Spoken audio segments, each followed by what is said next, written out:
When I woke up that Tuesday morning, I never imagined that by nightfall I would be sitting in my kitchen, staring at my phone with a mixture of heartbreak and newfound determination. For 63 years, I had lived my life believing that family meant everything, that love meant sacrifice, and that being a good mother-in-law meant opening your heart and your wallet without question. But sometimes, life has a way of teaching you lessons you never wanted to learn. And sometimes, the people you love the most are the ones who teach you those lessons in the cruelest way possible. Let me take you back to where this all began, because understanding my story means understanding how I got to that breaking point. My name is Dorothy, and I raised 3 children as a single mother after my husband passed when I was 35. Those were the hardest years of my life, working 2 jobs, skipping meals so my babies could eat, and dreaming of the day when they would be successful enough to never worry about money the way I had worried. My youngest son, Marcus, was always my gentle one, the child who would bring me flowers from the neighbor's garden and tell me I was the best mama in the world. When Marcus met Jasmine 5 years ago, I was overjoyed. She was beautiful, educated, and seemed to genuinely care for my son. I welcomed her into our family with open arms, treating her like the daughter I never had. I invited her to our holiday gatherings, included her in our family traditions, and made sure she felt loved and accepted. When they got engaged, I cried tears of happiness and immediately started planning how I could help them build their life together. That help began small, as these things often do. Their apartment had high utility bills, and I noticed Marcus looking stressed about money. Without them asking, I started covering their electricity bill.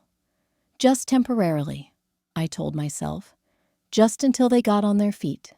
Then, it was the gas bill during winter, because heating costs were so expensive, then the water bill, because, well, what was one more?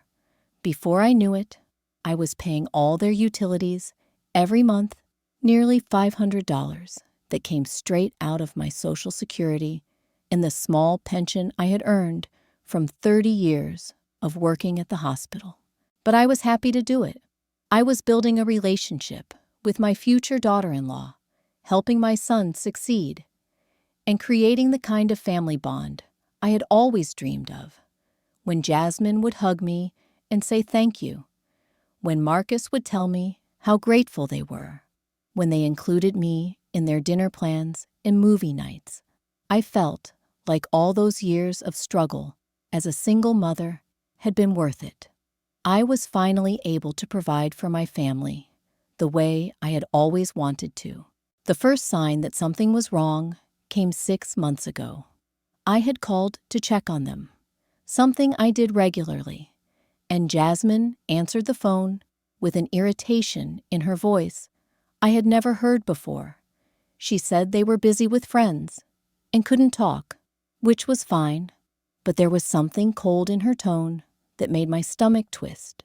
When I mentioned that I had been trying to reach Marcus all week, she sighed heavily and said that maybe I was calling too much, that they needed space to live their own lives. I tried to brush it off, telling myself that all couples go through phases where they want more independence. But the calls became less frequent, the family dinners stopped happening, and when I did see them, there was a distance that hadn't been there before. Jasmine would smile, but it never reached her eyes. Marcus seemed uncomfortable, always checking his phone or finding reasons to cut our visits short. Then came the pregnancy announcement 3 months ago. I should have been celebrating, dancing around my living room at the thought of becoming a grandmother. But the way they told me left me feeling empty instead of excited. They called me together, put me on speakerphone, and delivered the news like they were reading from a script. There was no invitation to celebrate, no excitement in their voices, No mention of how I might be involved in this grandchild's life when I asked about baby preparations and offered to help with anything they might need. Jasmine quickly said they had everything under control and didn't need any assistance. That should have been my first real warning sign. For 2.5 years, I had been paying their utility bills without them asking, helping them financially whenever they needed it. And now suddenly, they didn't need any help at all? But I pushed those doubts aside because I wanted to believe in the family we had built together. I wanted to believe that the love I had given so freely was genuine and reciprocated. I started planning for my grandchild's arrival anyway. I researched the best baby stores, started setting aside money for a crib and other necessities, and began knitting blankets during my evenings alone. I imagined holding my grandchubby, teaching them to walk, reading them bedtime stories, and being the kind of grandmother who would spoil them with love and attention.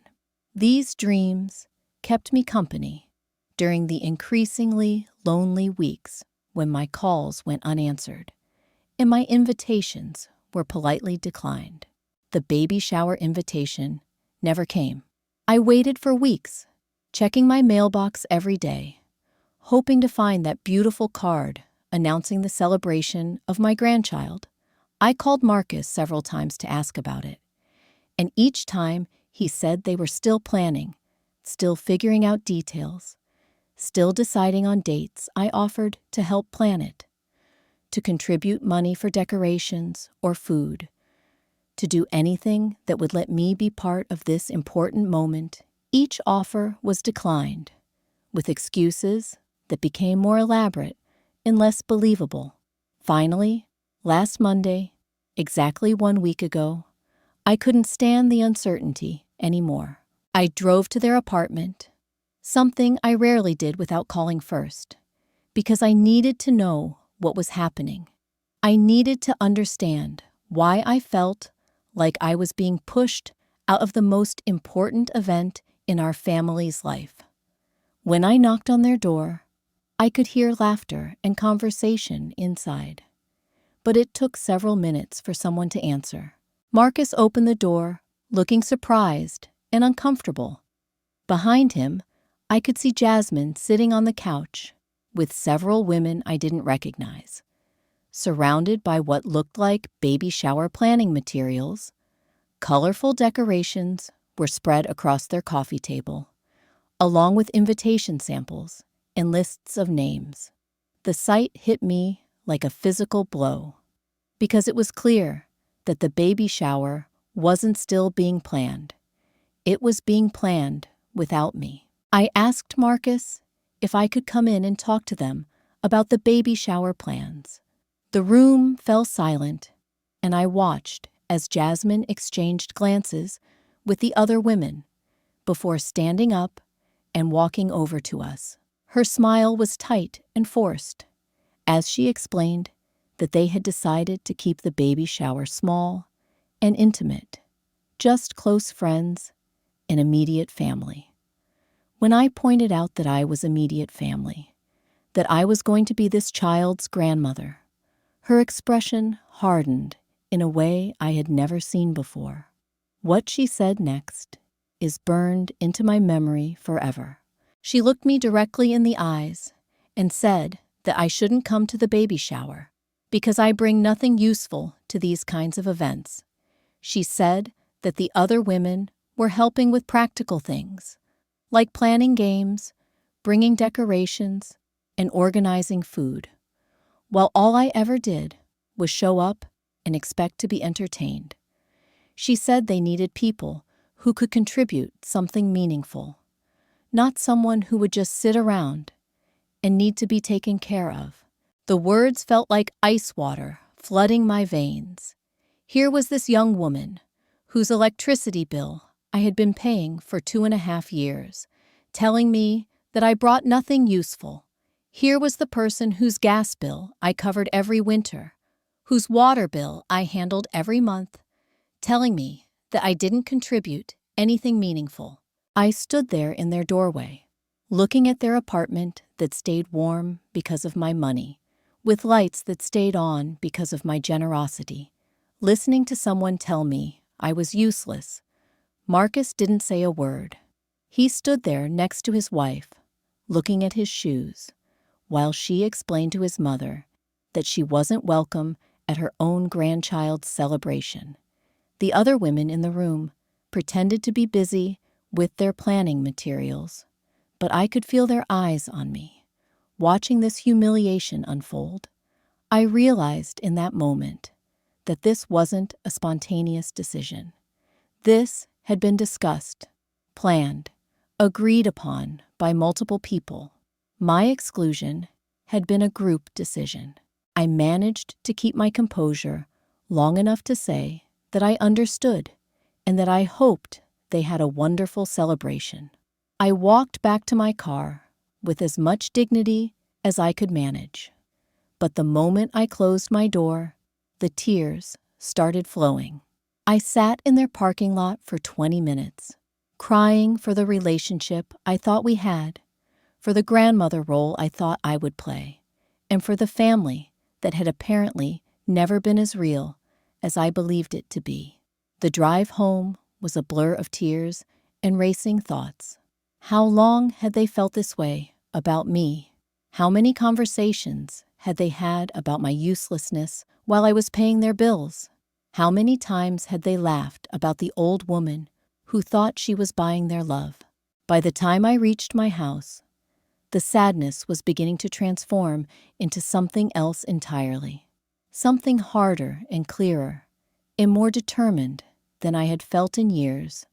I sat at my kitchen table that night, surrounded by the silence of my empty house, and I made a decision that would change everything. If Jasmine thought I brought nothing useful, if they both believed I contributed nothing meaningful, then perhaps it was time to stop contributing altogether. Perhaps it was time to show them exactly what useful looked like and what happened when useful disappeared from their lives. That night, I picked up my phone and made the first call that would begin their education in the true meaning of usefulness. I called the electric company first. The customer service representative was polite and efficient, as I explained that I needed to remove my name from the account and stop all automatic payments immediately. She asked if I wanted to transfer the account to someone else, and I simply said no, that the residents would need to handle their own arrangements. The call took less than 10 minutes, but those 10 minutes felt like the most empowering 10 minutes of my life. Next was the gas company. Same process, same result. Then, the water department. By 9:30 that evening, I had systematically removed myself from every utility account I had been paying for 2.5 years. The automatic payments that had been draining nearly $500 from my account every month were canceled. The safety net I had provided without being asked was gone. But I wasn't finished. I pulled out a calculator and started adding up exactly how much money I had spent on their utilities over the past 30 months. Electric bills averaging $160 per month. Gas bills ranging from $80 in summer to $180 in winter. Water bills consistently around $90 monthly. When I finished calculating, the number staring back at me was staggering. $14,400. Nearly $15,000 of my limited income had gone to keeping their lights on and their water running. I sat back in my chair, overwhelmed by the magnitude of my own generosity and their ingratitude.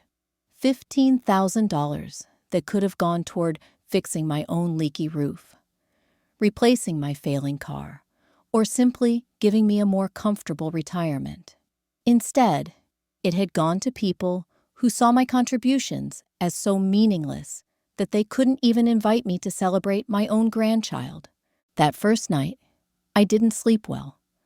Not because I regretted my decision, but because I kept thinking about all the signs I had ignored. The way Jasmine had started answering Marcus's phone when I called. The way family dinners had gradually moved from weekly to monthly to never. The way they had stopped including me in their plans while continuing to accept my money. I had been so focused on being helpful, on being the mother-in-law who never caused problems, that I had missed the fact that they were already treating me like a problem they had to tolerate. Wednesday morning came with an unusual sense of freedom. For the first time in 2.5 years, I woke up knowing that $500 would stay in my account. That month, I made my coffee, read my newspaper, and waited. I knew it wouldn't take long for them to notice. The first sign came Thursday evening. Marcus called, which was unusual because they rarely called me anymore, unless they needed something. His voice sounded stressed as he asked if I was okay, if everything was all right with me.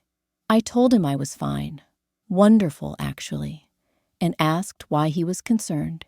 He said their electricity had been shut off that afternoon, and when Jasmine called the company, they were told the account had been closed and they owed over $800 to restart service. I expressed appropriate surprise and concern. How terrible for them, I said.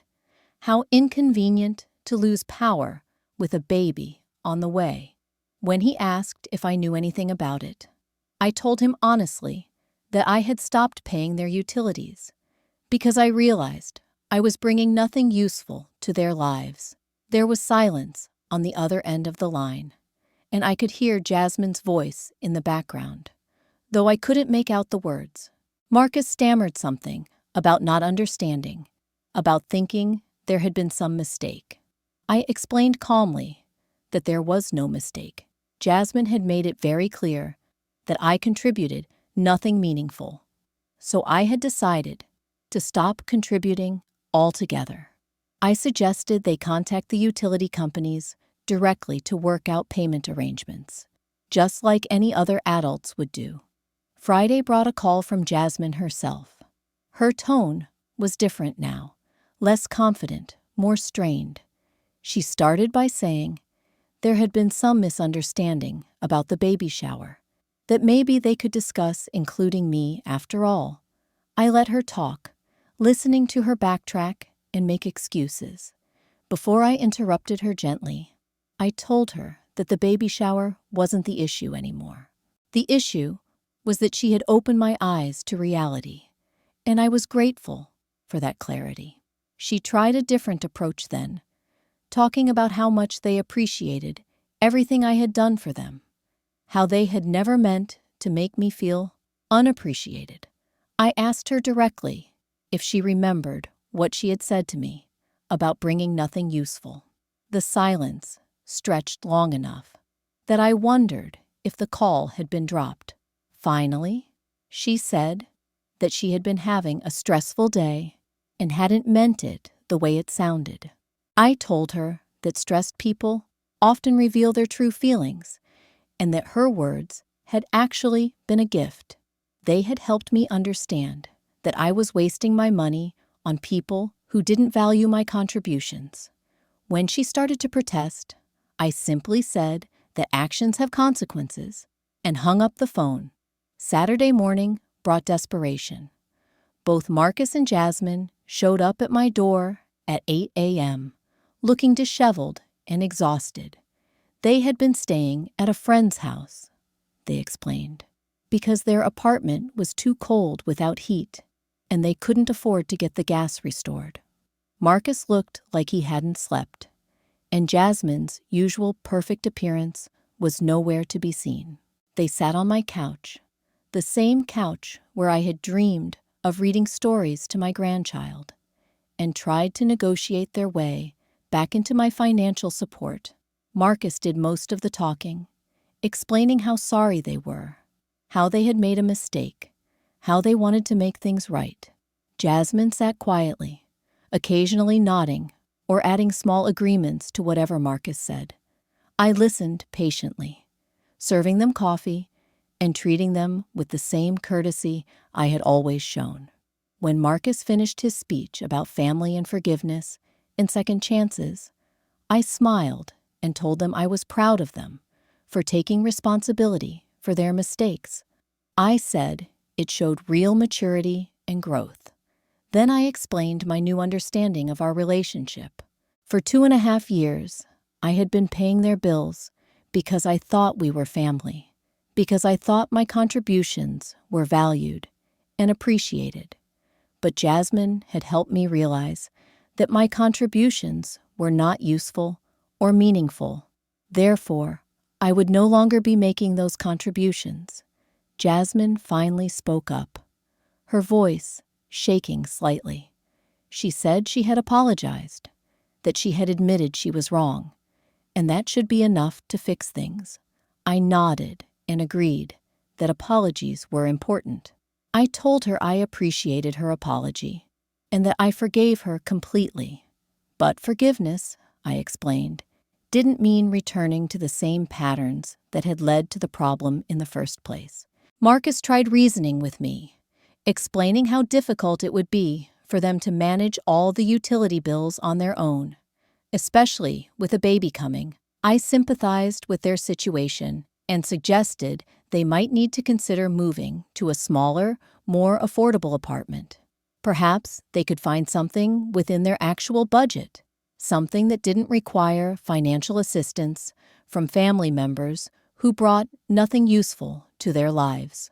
The conversation continued for over an hour, with them alternating between apologies, excuses, and increasingly desperate pleas.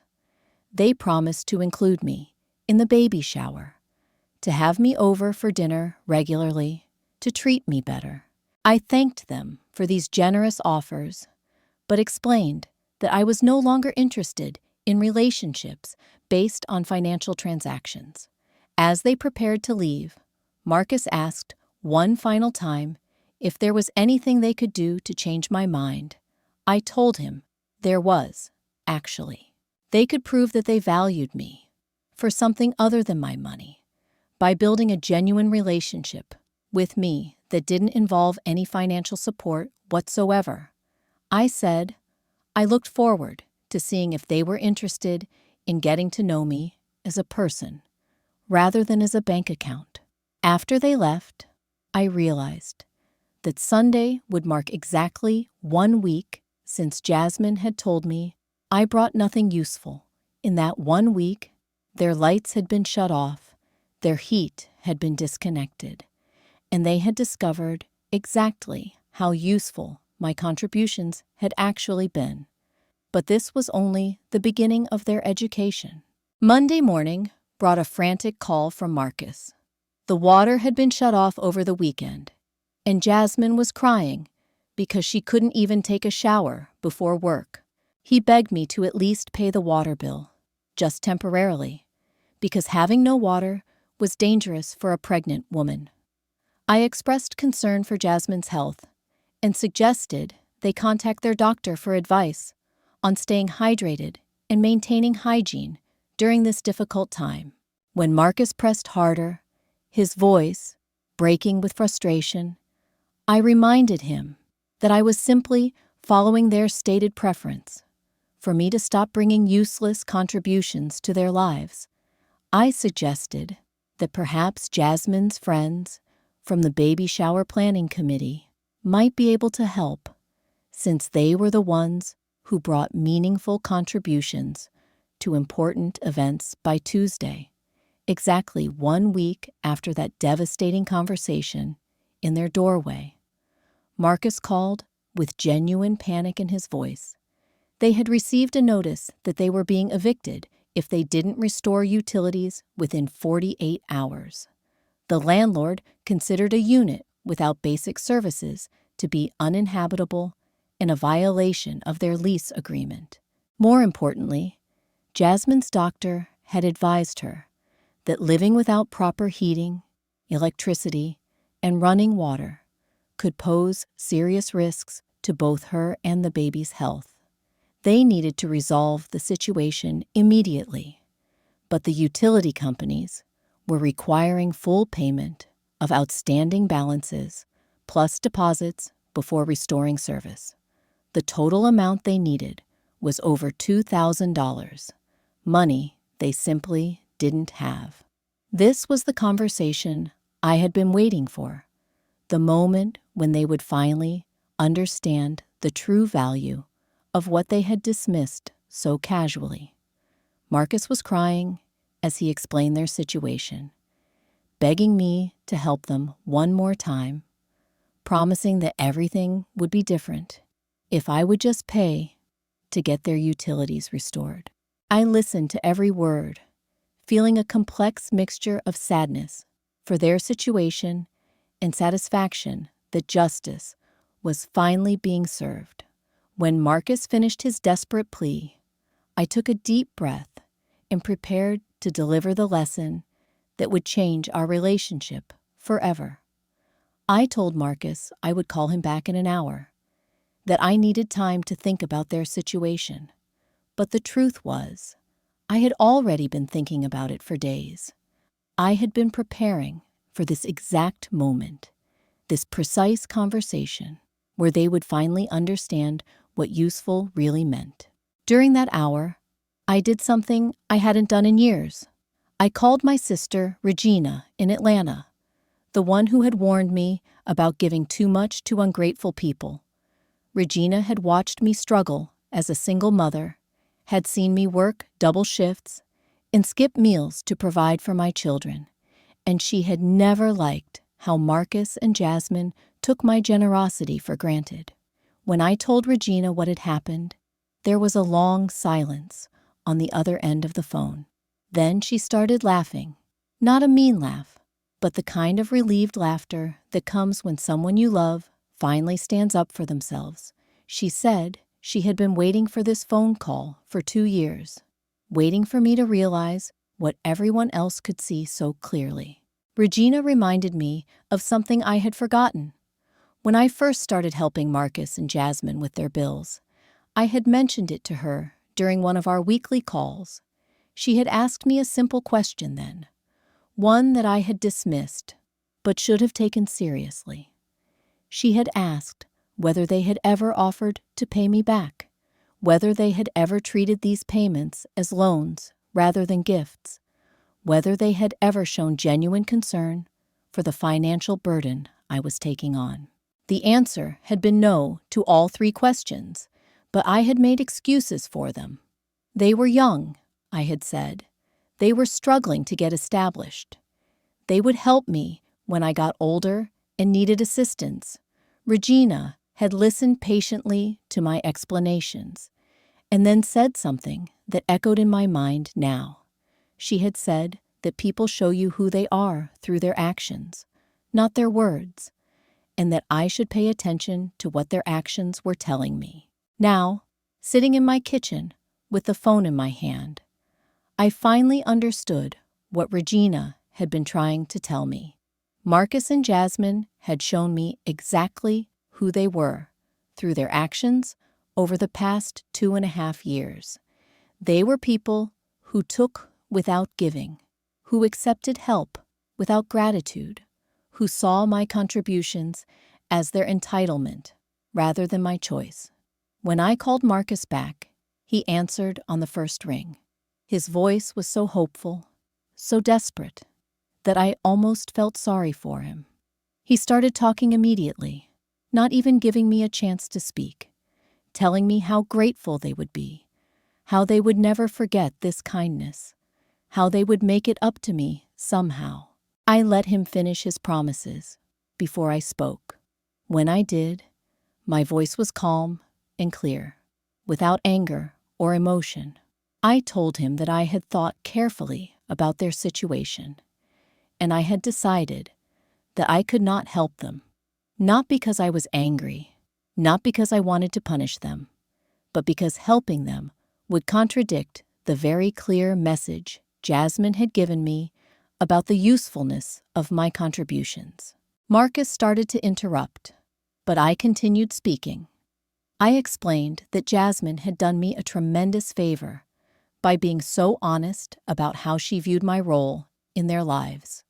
She had helped me understand that my financial contributions were not appreciated or valued, and that I was wasting my money on people who saw me as useless, I thanked him for allowing me to learn this important lesson. The silence on the other end of the phone stretched so long that I wondered if Marcus had hung up. Finally, he spoke, and his voice was different now. Gone was the desperate pleading, replaced by something harder and more demanding. He told me that I was being unreasonable, that I was letting pride get in the way of helping my own family, that a real grandmother would put the welfare of her grandchild above petty arguments. That word, petty, was the final straw. I had been called useless by his wife, and now I was being called petty by my own son. I told Marcus that there was nothing petty about expecting basic respect from people you support financially. I told him that there was nothing unreasonable about stopping payments to people who openly dismiss your contributions as meaningless. Then I said something that I had been thinking about all week, something that came from a place of hurt so deep I hadn't even realized it existed until that moment. I told Marcus that for 30 years I had raised him to be a man who would stand up for what was right, who would defend the people he loved, who would never allow anyone to disrespect his mother in his presence. I told him that when Jasmine had insulted me in their doorway, when she had told me I brought nothing useful to their lives, he had stood there silently and allowed it to happen. He had chosen his wife's cruelty over his mother's dignity, and that choice had consequences. Those consequences were not my punishment of them, but their natural result of treating someone badly who had only tried to help Marcus, tried to argue, tried to explain that he had been caught off guard, that he hadn't known what to say, that he had intended to talk to Jasmine privately about her behavior. I listened to his excuses and then asked him a simple question. I asked him if he had, in fact, spoken to Jasmine about her behavior toward me after I left their apartment. The pause before his answer told me everything I needed to know. He admitted that they had been busy dealing with other things, that the conversation had gotten away from them, that he had planned to address it, but hadn't gotten around to it. Yet, in other words, my humiliation had been so unimportant to him that he had forgotten about it entirely until their utilities were shut off. I told Marcus that I understood his priorities now, and that I would adjust my behavior accordingly. If my feelings were too unimportant to discuss for a full week, then their utility bills were too unimportant for me to pay. I suggested that he and Jasmine contact their parents, their friends, or anyone else who might be willing to help them, since they clearly had no shortage of people who brought useful contributions to their lives. When Marcus started to raise his voice, demanding to know what was wrong with me, why I was being so stubborn, I simply hung up the phone. For the first time in my adult life, I had hung up on one of my children, and instead of feeling guilty about it, I felt liberated. Wednesday brought a new development. Jasmine called me from a number I didn't recognize, probably because she thought I might not answer if I saw her name. She was crying before she even started talking, her voice broken and desperate in a way I had never heard before. She told me that they had been evicted, that they were staying in their car, that she was scared for the baby's health. I listened to her sob and plead, and I felt something I hadn't expected to feel. Not satisfaction, not revenge, but a deep sadness for the choices that had led us all to this point. I told Jasmine that I was sorry to hear about their difficulties, and I genuinely meant it. I didn't want them to be homeless or unsafe, but I also couldn't ignore the lesson that needed to be learned. Jasmine begged me to understand that she was pregnant and scared, that she hadn't meant what she said about me being useless, that she needed help from someone who cared about her. And the baby, I told her that I did care, which was why I was allowing her to learn the valuable lesson that actions have consequences. I explained that for 2.5 years, I had protected them from the natural consequences of living beyond their means. I had enabled them to spend money they didn't have on things they couldn't afford because they knew I would cover their basic expenses.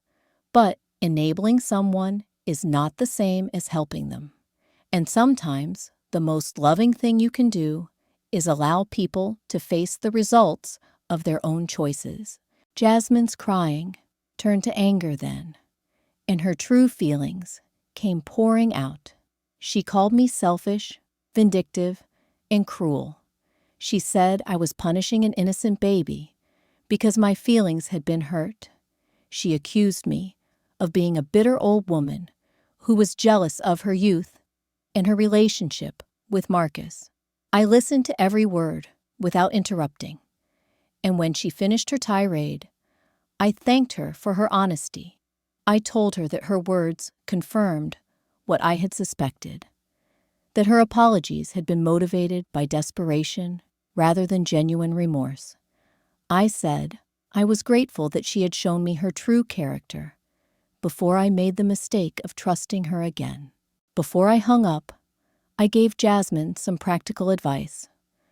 I suggested that she and Marcus contact social services, who might be able to help them find temporary housing and assistance programs for pregnant women. I recommended that they reach out to local churches and community organizations that provided emergency aid to families in crisis. I told her that there were resources available for people in their situation, resources that didn't require them to maintain relationships with family members they considered useless. Thursday brought silence, and that silence was almost worse than the desperate phone calls. I found myself wondering if they were safe, if Jasmine was getting proper prenatal care, if they had found somewhere warm to sleep. But every time I started to weaken, I remembered that moment in their doorway when Jasmine had looked me in the eye and told me I brought nothing useful to their lives. Friday afternoon, my doorbell rang.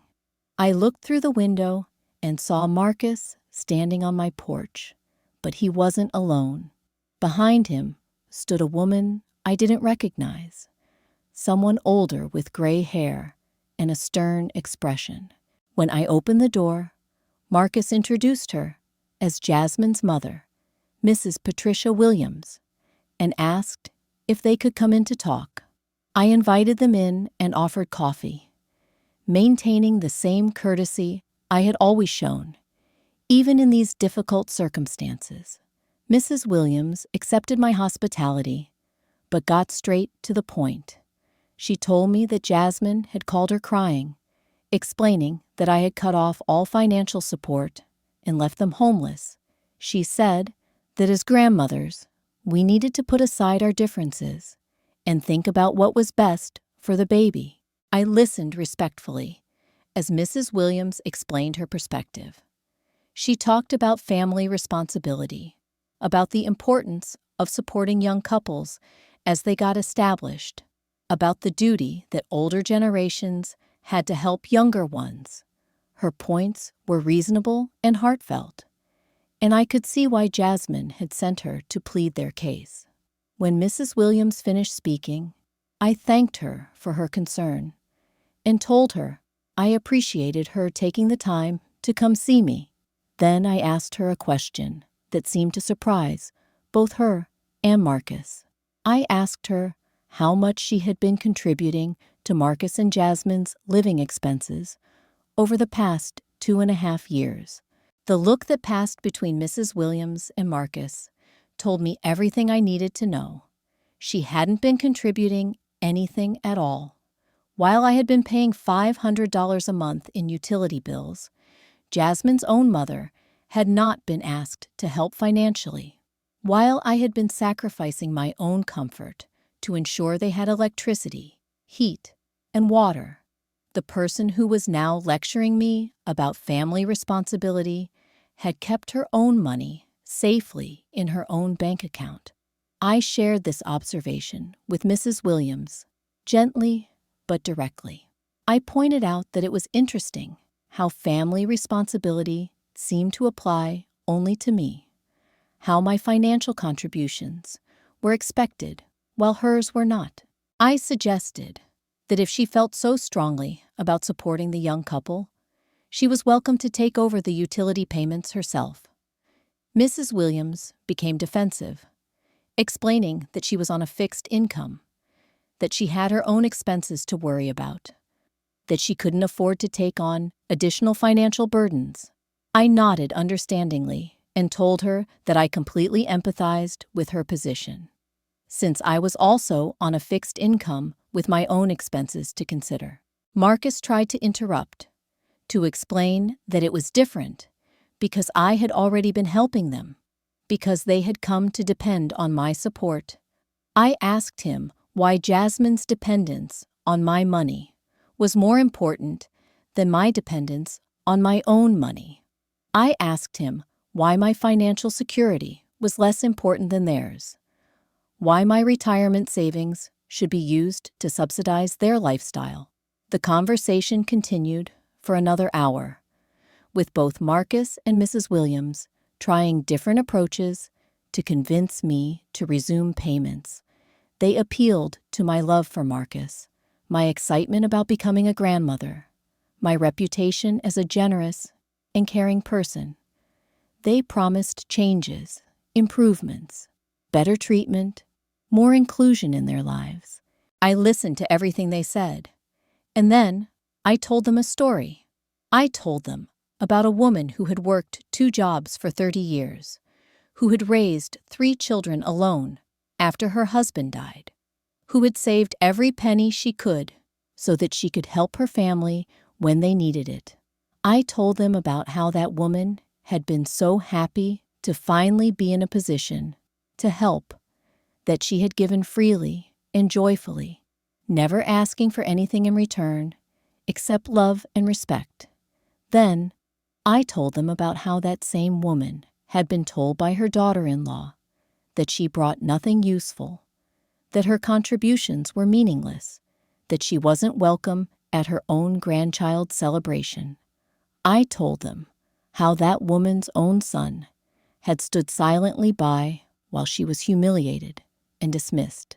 When I finished my story, I looked directly at Marcus and asked him if he thought that woman should continue giving her money to people who treated her that way.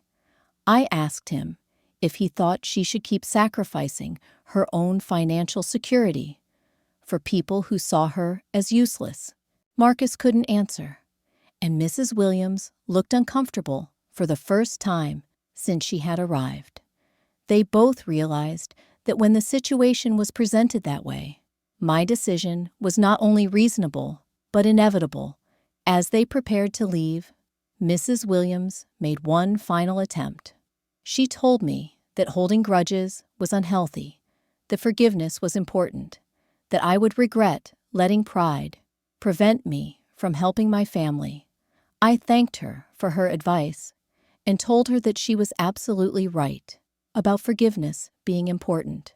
I explained that I had completely forgiven Jasmine for her hurtful words and Marcus for his failure to defend me. Forgiveness, however, did not require me to continue enabling behavior that was harmful to everyone involved. I told her that sometimes the most loving thing you can do is allow people to face the consequences of their choices, because that's how real learning and growth happen. After they left, I sat in my quiet house and reflected on how much my life had changed in just 2 weeks. The phone calls had stopped, the desperate visits had ended, and for the first time in months, I felt peaceful. My bank account was fuller, my stress level was lower, and my self-respect was intact. But the story wasn't over yet, because consequences have a way of multiplying, and Marcus and Jasmine were about to discover that losing my financial support was just the beginning of the price they would pay for their choices. That weekend brought an unexpected visitor. I was tending to my small garden, something I had been able to focus on more now that I wasn't constantly worried about other people's financial emergencies. When a car pulled up in front of my house, out stepped a young man I didn't recognize. Well-dressed and carrying what looked like official documents, he introduced himself as David Chen, a social worker from the county's Family Services Department. He explained that he had received a report expressing concern about my mental health and decision-making capabilities. Someone had suggested that I might be suffering from depression or dementia. Given my recent erratic behavior regarding family financial support, I invited Mr. Chen inside, curious about who had made such a report and what exactly they had told him. As we sat in my living room, he explained that adult children sometimes contacted their office when they were worried about elderly parents making unusual financial decisions, cutting off family support, or showing signs of confusion or instability. The irony wasn't lost on me. The same people who had dismissed me as useless were now claiming to be concerned about my welfare. The same son who had allowed his wife to humiliate me was now suggesting that I might be mentally unfit. I realized this was their next strategy, their attempt to have me declared incompetent so they could gain control of my finances. Mr. Chen was professional and kind as he asked me questions about my daily routine, my ability to manage my household, my understanding of my financial situation. I answered every question thoroughly, showing him my organized bill-paying system, my medical records showing perfect cognitive health, my bank statements proving responsible money management. As we talked, I learned more about the complaint that had been filed. According to the report, I had suddenly and inexplicably cut off all financial support to my struggling, pregnant daughter-in-law. In son, the person filing the report claimed that this behavior was completely out of character, suggesting possible mental decline or emotional instability. I told Mr. Chen the complete story, from the beginning. I explained about the 2.5 years of utility payments, the baby shower exclusion, Jasmine's cruel words about my uselessness, and my decision to stop enabling their financial dependence. I showed him my careful records of every payment I had made, demonstrating that my financial support had been substantial and consistent. Mr. Chen listened carefully, occasionally asking clarifying questions. When I finished my account, he was quiet for a long moment before speaking. He told me that in his 15 years of social work, he had seen many cases of financial elder abuse, situations where family members exploited older relatives' generosity and then tried to maintain control through manipulation or legal pressure. He explained that what I had described sounded less like mental decline and more like healthy boundary setting. He said that many elderly people struggled to recognize when their generosity was being taken advantage of, and that my decision to stop payments after being treated disrespectfully showed clear thinking, not confusion. Before he left, Mr. Chen gave me some information about resources available to seniors who felt they were being financially exploited or emotionally manipulated by family members. He also warned me that the complaint filing was just the beginning, that families desperate to maintain financial support sometimes escalated their efforts through legal channels. His words proved prophetic. The following Tuesday, I received a certified letter from a law firm I had never heard of. The letter informed me that Marcus and Jasmine had retained legal counsel and were exploring options to ensure my well-being and protect my interests. They were concerned, the letter stated, about my recent erratic behavior and wanted to discuss establishing a financial guardianship for my protection. I read the letter 3 times, each reading making me angrier than the last. They weren't content to simply ask for help or even to apologize sincerely for their behavior. Now they were trying to use the legal system to force me back into financial servitude. They wanted a court to declare me incompetent so they could legally access my money without my consent. That evening, I called my sister Regina and read her the letter. Her response was immediate and fierce. She told me that what they were attempting was a form of legal abuse, using the court system to continue their financial exploitation. She strongly urged me to contact an attorney immediately, someone who specialized in elder law and could protect me from this type of manipulation. The next morning, I made an appointment with Eleanor Matthews, an attorney who had been recommended by several friends who had dealt with similar family financial disputes. Miss Matthews was a woman in her 50s, with kind eyes and a no-nonsense approach that I appreciated immediately. She reviewed the letter from Marcus and Jasmine's attorney and explained what they were attempting to do. A financial guardianship would give them legal control over my money, my property, and my financial decisions. They would have the power to pay themselves back for any expenses they claimed I owed them, and I would have no legal recourse to stop them. Ms. Matthews asked detailed questions about my financial history with Marcus and Jasmine, my mental and physical health, and my ability to manage my own affairs. She was particularly interested in the timing of their legal action, noting that it had come immediately after I stopped making payments, which suggested their motivation was financial rather than based on genuine concern for my welfare. She explained that to succeed in their guardianship petition, they would need to prove that I was mentally incompetent or unable to make sound financial decisions. Given my clear thinking, organized records, and reasonable motivations for stopping payments, she felt confident that their case was weak. However, she warned me that legal battles with family members could be emotionally devastating and financially expensive.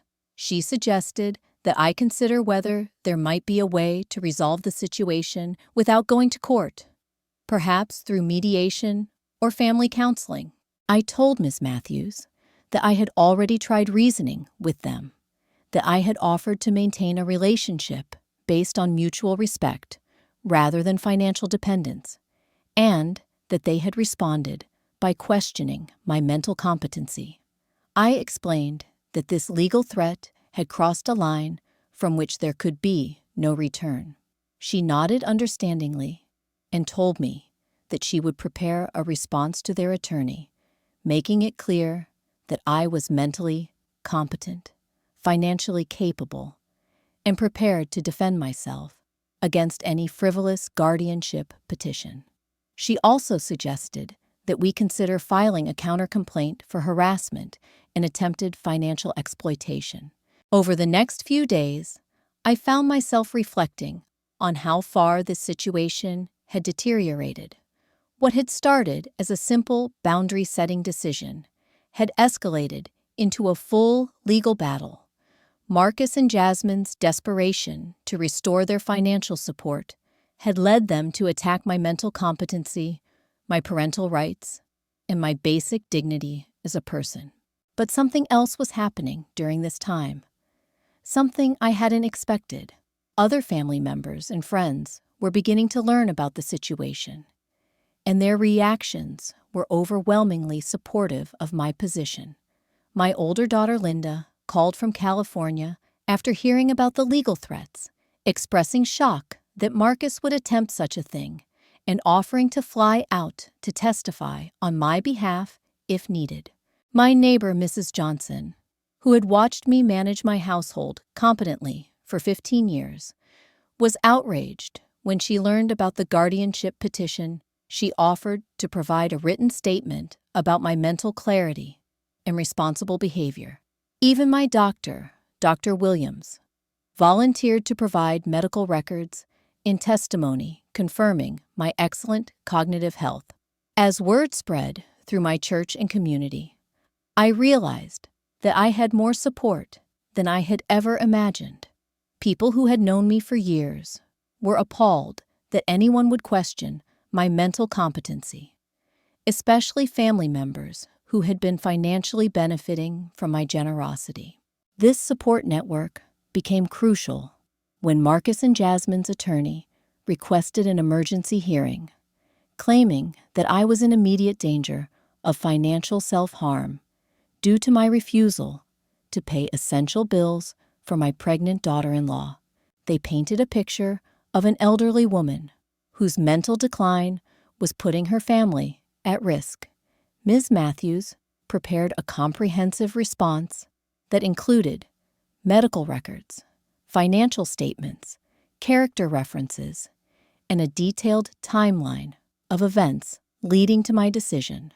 She also subpoenaed records from the utility companies, showing the extent of my payments over the years, demonstrating that my financial support had been substantial and consistent until I was insulted and excluded. The hearing was scheduled for a Friday morning, and I spent the week preparing mentally for what would likely be a difficult confrontation with my son and daughter-in-law.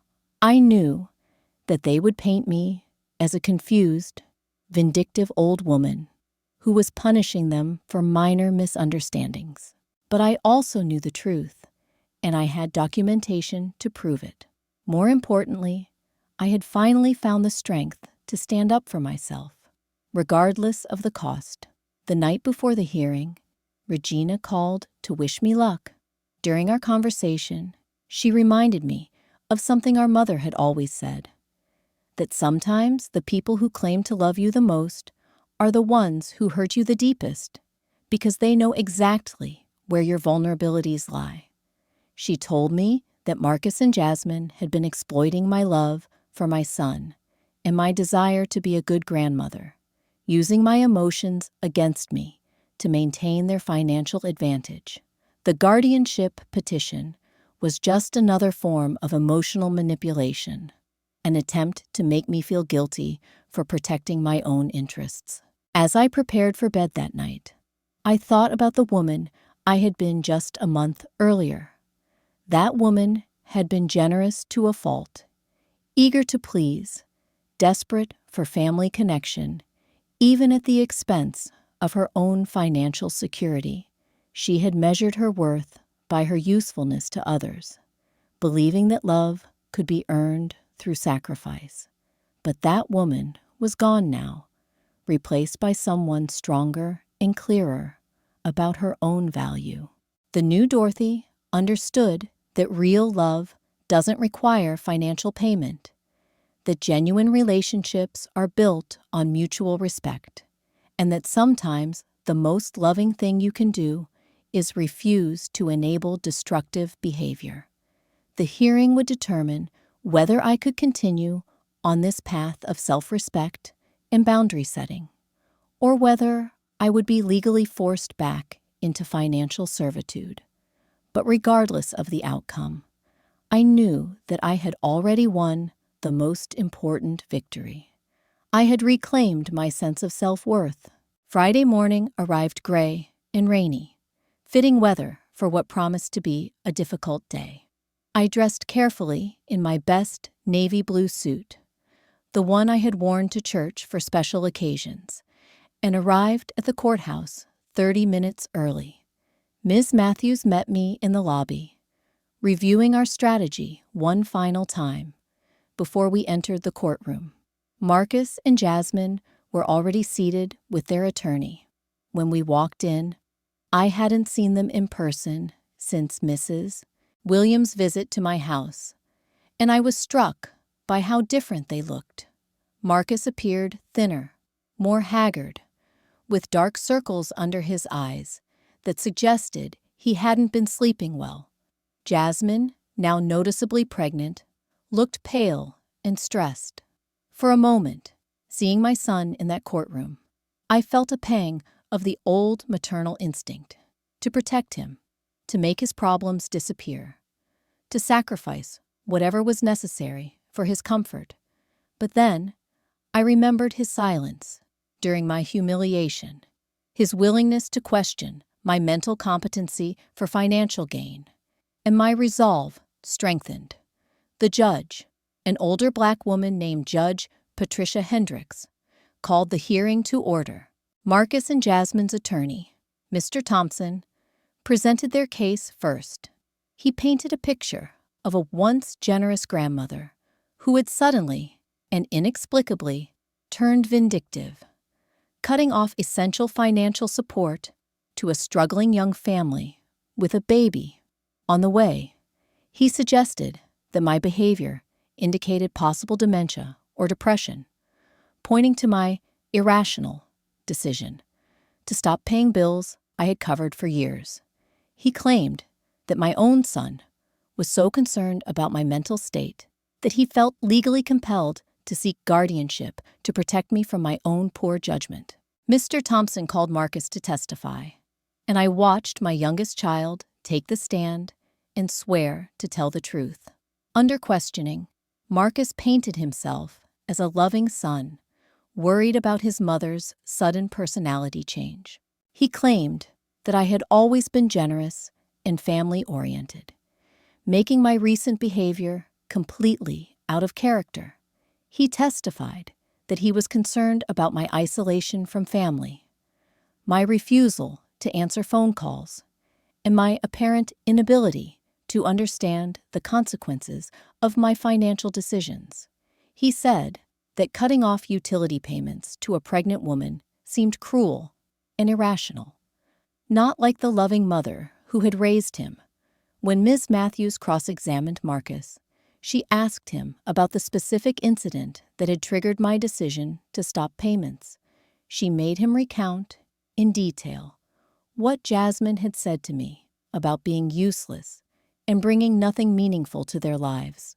Marcus squirmed uncomfortably as he admitted that Jasmine had made those comments, though he tried to minimize them as stress-related and uncharacteristic. Miss Matthews pressed him about his own response to his wife's treatment of me, and Marcus was forced to admit that he had not defended me or addressed the issue with Jasmine afterward.